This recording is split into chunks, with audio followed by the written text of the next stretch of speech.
Ils ont découvert une tombe sous leur maison, une tombe qui n'aurait jamais dû être ouverte.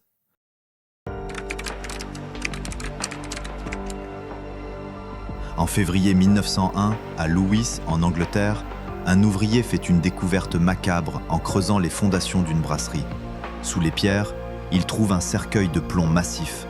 À l'intérieur, un corps, parfaitement conservé, presque vivant. Les cheveux sont intacts, les traits sereins. Le visage est reconnaissable. C'est celui d'une jeune femme. Elle porte une robe blanche et sur sa poitrine repose une couronne de fleurs artificielles, légèrement fanées. Les habitants identifient presque immédiatement la défunte. C'est Nancy, l'épouse d'un boucher du nom de William Catt.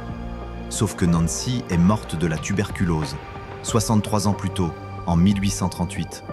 Son mari, dévasté, avait investi une fortune dans ce cercueil de plomb scellé, conçu pour la préserver du temps. Puis il avait fait enterrer le cercueil dans une cave privée, une sorte de crypte familiale. Le temps a passé. William s'est remarié, a eu d'autres enfants. La mémoire de cette première épouse, préservée dans son linceul de plomb, s'est estompée.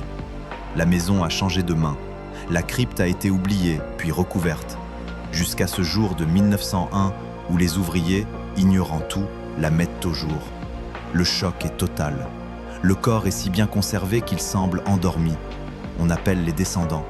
Les petits-enfants de William Catt, des personnes âgées, peuvent littéralement contempler le visage de leur grand-mère, morte avant même leur naissance.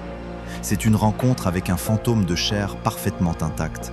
Parfois, les gestes de l'amour le plus profond prennent, avec les siècles, l'apparence d'une malédiction.